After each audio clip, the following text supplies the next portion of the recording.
Hello and welcome to the show. So far, our 80s racing Datsun is proving a bit difficult for our road legal cars to go faster than. We were going to need something quite serious, and this might just stand a chance, the SRT Viper. Now, of course, the sensible option would be to get the ACR Viper. However, that's kind of already halfway built, essentially. And I kind of wanted to start from the, well, I say from the ground up, from the base car, if you like, and make our own version of a track Viper that might stand a charm. In fact, this should really put the frighteners on the Datsun, if I'm honest. It is going to have some massive, great big tyres on the car.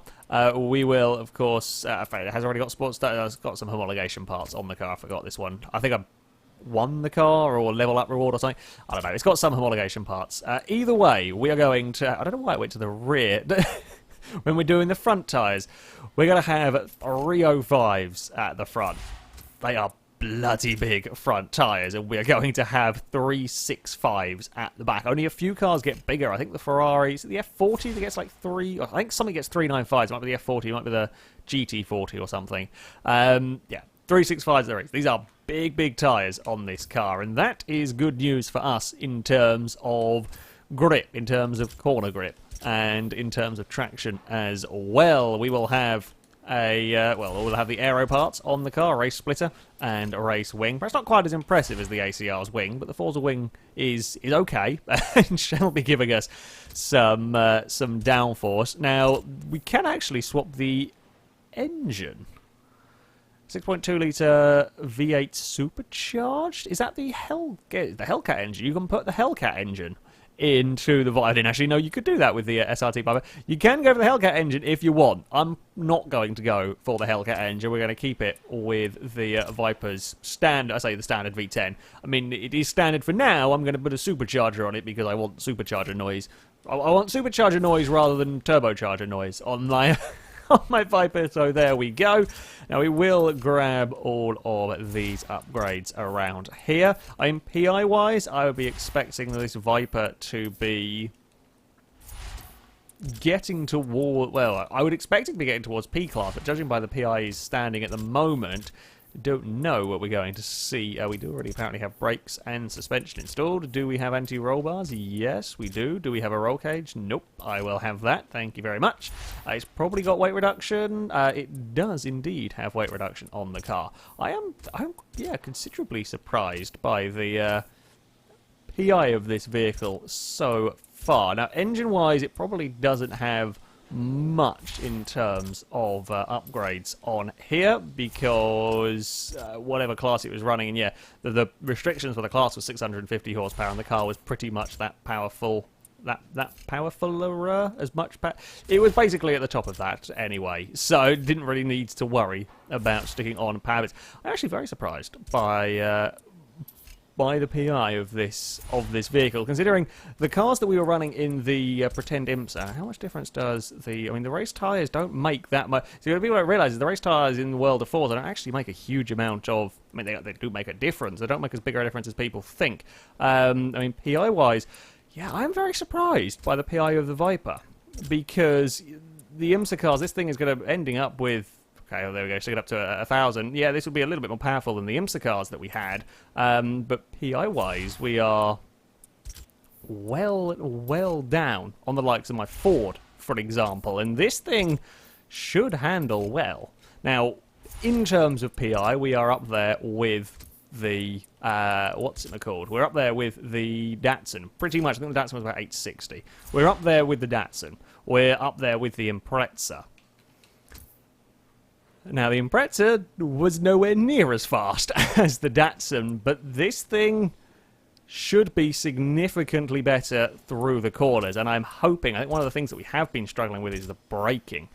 I'm hoping that with this thing being, well, a super muscle car, essentially, to begin with, the brakes are better to begin with than the Impreza's, considerably bigger, and I'm hoping, yeah, we can make the most of the speed and the traction that we have in the Viper to put a serious scare on that Datsun.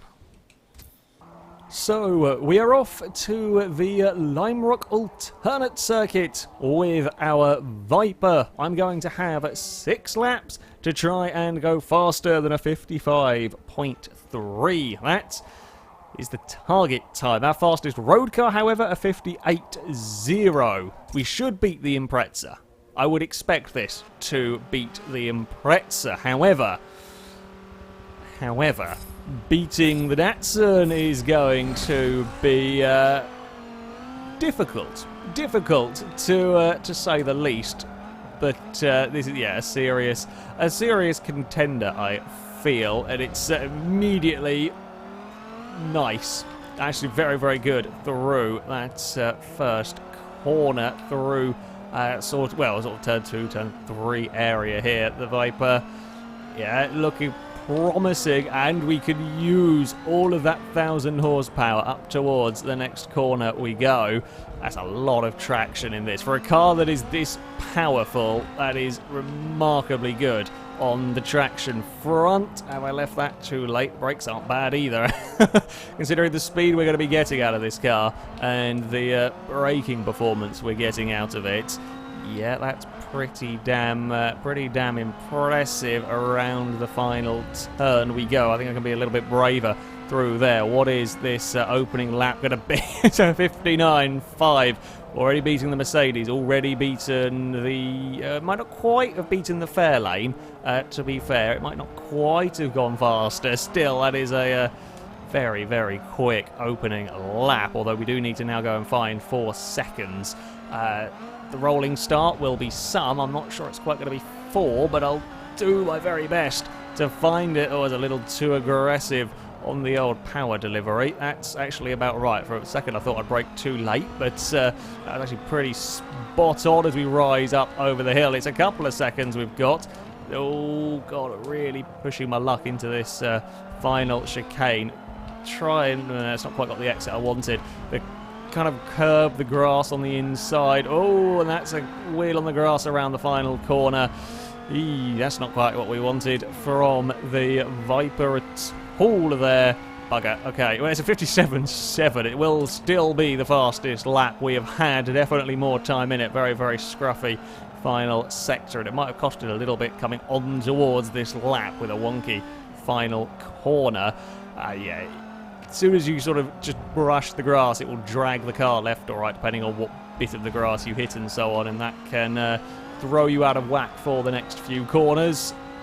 However, for such a ludicrous car, very, very high-powered vehicle and so on, this is very composed. It is using, we're making the most of the 1,000 horsepower in this car because it can actually put it down onto the road. Across, that's much more like it in terms of line there. Up towards the final turn we go. 115 might be a little bit too much on the way in, I think. 310 is probably what we're going to want to turn in at for that final corner. We are not quicker, but perhaps not expected to on that much better final sector, but scruffy sort of start to the lap. Okay, we've got sort of 3 more laps to go.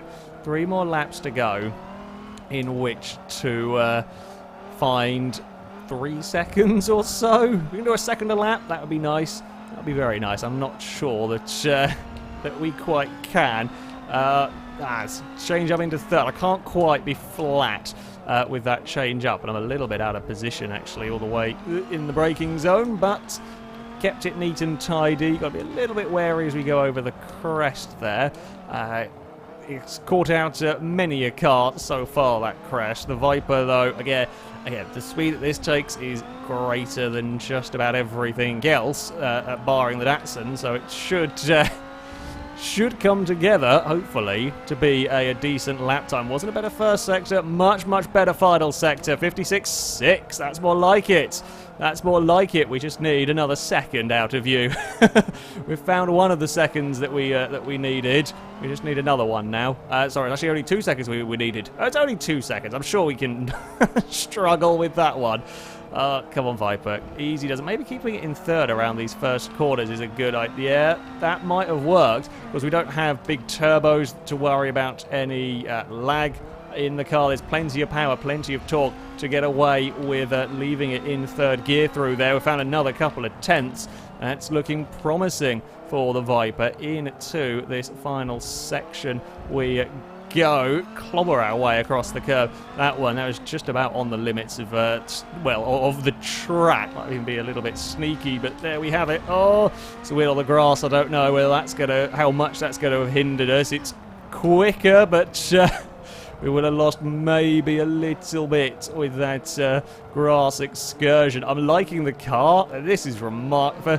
For a car not on race tyres, for a 1,000 horsepower thing, this is remarkably composed, remarkably controllable. I'm going for that short shift. I think it's advantageous. Just flat out all the way down here with that little short shift. Although again, got to be wary because you'll get a better run down here. Then you're going to have to be earlier on the brakes for the uphill chicane.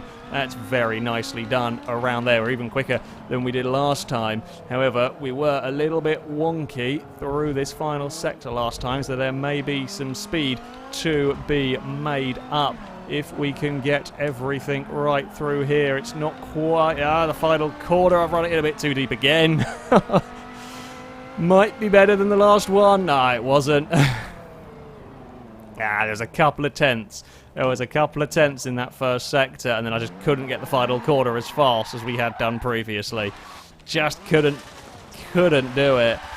That all being said, though, that is a good lap time. That is a good lap time from the Viper. It will become the fastest of our cars. What was it in the end? A 56.565. Yeah, that is a good lap time from the vehicle. I mean, I say perfectly controllable. It's a quick car. It's a very, very quick car indeed. But you know, we weren't really having that much in the way of wheel spin problems. The braking was good. I mean, we were using the 5 board into turn 1, for example, and that was perfectly okay to do so. So yeah, put it all together, and that is a mighty fast, but more impressively, mighty controllable car. It gets the closest to the Datsun. It is still about a second down, as I said. If I could have got that first sector together with a final sector, we could definitely have got within a second of the Datsun. Definitely could have got within a second of the Datsun. In the end, just not quite able to. I think we're going to need something a bit, I say a bit lighter. We're going to need something that gets to the 2,400 pounds. That's probably what we are going to go hunting for next time. But yeah, the Viper got the closest we have so far with a road legal car beating our 80s Datsun.